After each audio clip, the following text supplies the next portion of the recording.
खुलुमबाय मानगोनां रायजो राजा नोंथांमोन बिटिआर गभर्नमेन्टनि बानजायनायाव लोगोसे बर' थुनलाइ आफाद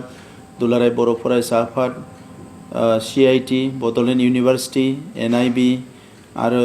UN ट्रास्ट आरो माखासे लिरगिरिफोरनि खौसे नाजानायाव गिबि खेबनि थाखाय क'क्राझाराव लिटारेरि फेस्टिवल जानो थांगासिनो दङ। फैगौ 14, 15 आरो 16 बे सानथामनि हाबाफारिनि गेजेरजों 100 languages poetry meet for peace and love होननानै मोनसे खन्थाइगिरिफोरनि मोनसे फेस्टिवल जागोन। दा बेखौ गिबि खेबनि थाखाय बे इंटरनेशनल इवेंट्सखौ क'क्राझाराव खुंनो थाखाय लानाय जादों आरो बे इवेंट्सनि गेजेरजों बड'लेण्डनि रादाबखौ मुलुगनि गुबुन गुबुन जायगायाव फोसावनायजों लोगोसे गुबुन गुबुन ओनसोलनि गुबुन गुबुन रावारि फोलेरनि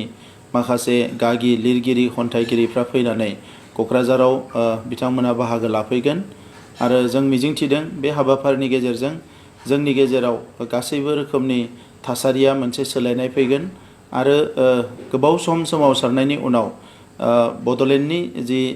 बिमुं बेखौ गुबुन गुबुन मानसिफ्रा गुबुन गुबुन रावजों जि बुंनो लानाय जे बेवहाय हिंसायारि जाथाय जायो, बेवहाय बुथारलायनाय जायो, बेवहाय सुबुंफोरनि साननायफ्रा मोजां नङा, बे खोथाफ्रा लासै लासै गोमोरलांगोन होननानै जों बयबो सानदों। दा बेनिखायनो आङो बे सानथामनि हाबाफारिखौ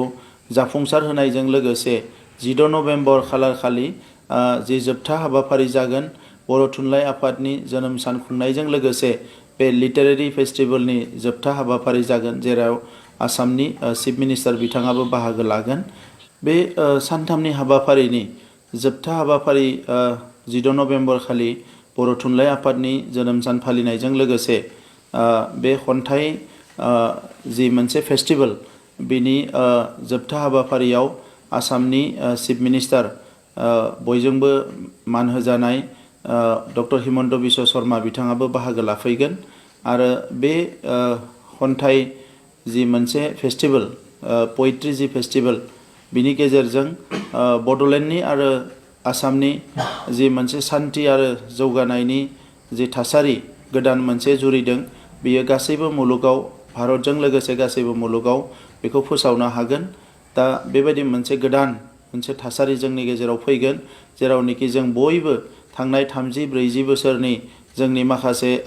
डेमेज जानाय जोंनि माखासे जुजिबोनाय जोंनि मेंनाय दुखु मोननाय गासैखौबो जोङो थिग खालामनानै मोनसे गोख्रों गेरेमसा बर' हारि दानो थाखाय जों दावगालांनो हागोन। दा बेनिखायनो बे हाबाफारियाव बयखौबो बाहागो लाफैनो थाखाय आङो खावलायहरनाय जाबाय। गोजोन्थों।